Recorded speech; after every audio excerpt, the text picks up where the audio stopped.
The 15th BRICS Summit, the first in-person summit since the COVID-19 pandemic, has started today in Johannesburg, South Africa. Several issues such as the bloc's expansion, the de-dollarization of trade, and the move towards a multipolar world are expected to dominate the agenda. We have more in the following reports. The world is watching closely as leaders of the Emerging Markets Group are anticipated to debate issues of global security, trade and international cooperation. Quite a number of African countries will be represented at the highest levels. Also from, the rest of the world. There are some guests that are coming from Asia, Southeast Asia, and a few other regions. According to the director of Zambia's Ministry of Information and Media, Thabu Kawana, decisions are expected to be taken on decoupling global trade from the dollar and expansion as a growing number of countries are queuing to join the bloc. BRICS is a good initiative that Africa finds to be a very friendly business environment that creates an opportunity where through these foreign direct investments we are able to create jobs for our young people, create opportunities for our young people and provide livelihoods and enhanced economic activity for our countries that lead to growth in our economies. Deputy Director General of South Africa's Department of Trade and Industry, Leratu Matabogli, stresses that it is crucial for the Global South to ensure the inclusiveness cover all marginalized individuals and the most impoverished in the process of pursuing common prosperity. We have to make sure that we all speak decisively around how we grow the global economy, that we all speak decisively around how that growth is inclusive of all the marginalized people and the poorest of the poor that are always left behind in these sorts of conversations and in the processes that we put in place. This year's gathering is billed as the most significant BRICS summit since the inclusion of South Africa 13 years ago. According to BRICS officials, 40-plus countries from the Global South wish to join the group, and 23 of them have already applied for membership. The BRICS Summit is scheduled to be held till Thursday.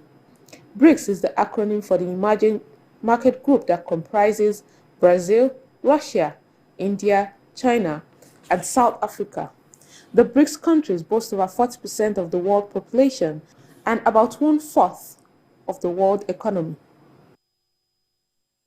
Joining us to discuss this is an international relations expert, Aria Fanseli. Thank you for joining us on The World Now. It's the first in-person BRICS summit since COVID-19 pandemic, and we understand about 40 countries have registered interest in joining BRICS. Why is it gaining so much traction? Hello, Musiji. Thank you for having me here. Well, it's the first summit that happens after the pandemic. It also happens in a context of the Ukrainian war. So it's a period of the time where the members of the BRICS country, Brazil, Russia, India, China, South Africa, they're questioning the current world order, and they want to present themselves. They want to present the BRICS as an alternative to G7, even though some of them, sometimes deny it, but it's a way that they're trying to promote themselves as an alternative. As an alternative. And as it is now, one of the issues on the table for them is de-dollarization of trade, and that, of course, would be among member countries. Walk us through the significance of this and how this might just impact relations with the West. Well, it concerns some countries as the United States, for example. The idea of the de-dollarization of the world is majorly defended by Brazilian President Lula. He's been talking about having an alternative currency which wouldn't replace every national currency, but it would be an extra currency, another currency. He also defends that among the South American countries, we are part in Brazil of another economical bloc, which is Mercosur. And President Lula, he defends that because he says that it doesn't make sense for two countries, as for example, Brazil and China, to have to turn to a third currency to promote trade. So the West mainly the US, they look at that with a lot of concern. And how strong do you think this union would be in actually standing and especially, to compete favorably against countries in the West? I think that's very difficult to say for now because there's not a list of the new countries that will be joining BRICS. There's a speculation, for example, some countries that are applied in the past, they are at least showed interest in joining, for example, Cuba, Iran, Venezuela, Belarus.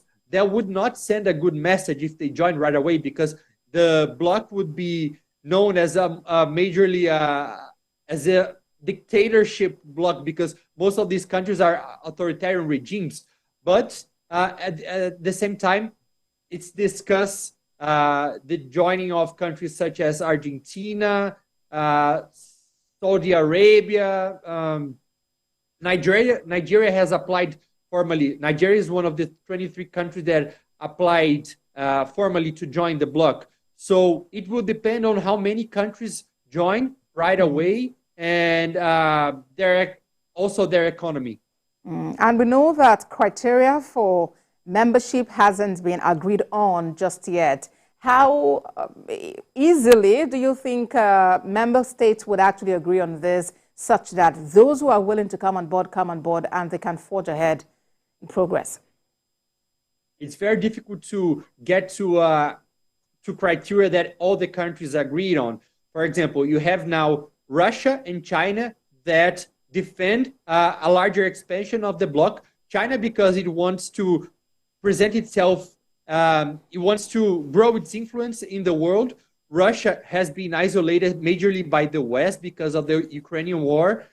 So they defend a larger expansion to grow their influence. But at the same time, you have other countries looking at it with more concern. For example, Brazil and India. Brazil wants to get something in return.